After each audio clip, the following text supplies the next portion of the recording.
Welcome back to my channel అండి. Swathi GNM health tips అండి. Please like share subscribe my channel అండి. Last వీడియోలో నేను ఏం తినాలి ఏం తినకూడదు ఎందుకు లావు అవుతారని దాని గురించి చెప్పాను కదండి. మీరు అది క్వాంటిటీ అది చూసుకొని మీరు తినండి. తర్వాత ప్రెగ్నెంట్గా ఉన్నవాళ్ళు మామూలుగా ప్రెగ్నెంట్గా ఉన్నవాళ్ళు ఏ పనులైనా చేయొచ్చా చేయకూడదా అనే దాని గురించి నేను చెప్తానండి.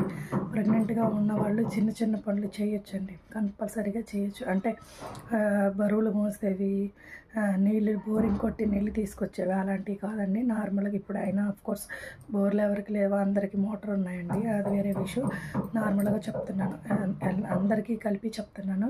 అలాంటి పనులు ఏం చేయకూడదండి. ఇంకోటి కింద కూర్చొని బట్టలు తోవడం లాంటివి చేయకూడదు, కింద కూర్చొని అంట్లు తోవడం లాంటివి చేయకూడదండి. షింకులు అయితే తోముకోవచ్చండి గిన్నెలు అవి. ఇంకో విషయం ఏంటంటే మనం ఏ పని చేయకుండా రెస్ట్ తీసుకుంటే బాగా రెస్ట్ తీసుకుని అమ్మో ఇది చేస్తే ఏమైతే ఇది చేస్తే ఏమైతే అని అనుకుంటే మాత్రం ఏం చేయలేమండి.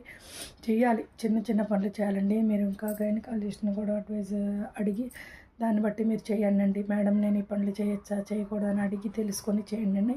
మామూలుగా మనం నిలబడి వంట చేసుకోవచ్చు, రూమ్ క్లీన్ చేసుకోవచ్చు, ఇలాంటి పనులు ఈజీగా ఉండేవి ఏవైనా చేసుకోవచ్చండి.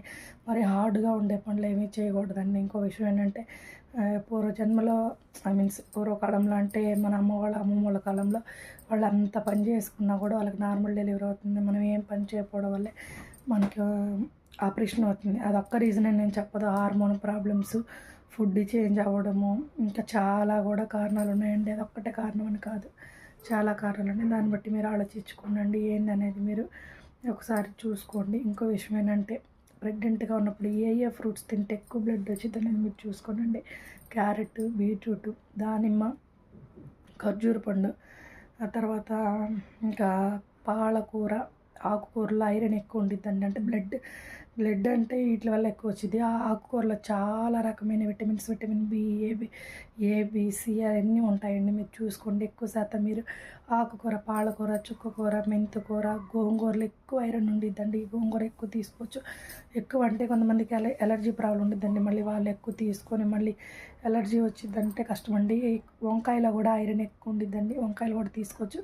మీకు ఏమైనా ఎలర్జీ ప్రాబ్లం ఉంటే వీక్లీ వన్స్ అలా తీసుకోండి, అవాయిడ్ చేయండి. ఎలర్జీ ప్రాబ్లం ఏం లేదు, మేము హెల్తీగా ఉన్నాం అనుకున్న వాళ్ళు కంపల్సరీగా రెగ్యులర్గా కూడా మీరు తీసుకోవచ్చండి. దాన్ని బట్టి మీరు ఆలోచించుకోండి ఏంటనేది కూడా మీరు చూసుకోండి.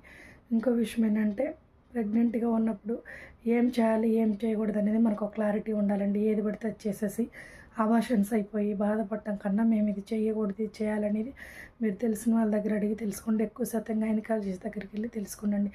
అబార్షన్స్ గురించి నేను నెక్స్ట్ వీడియోలో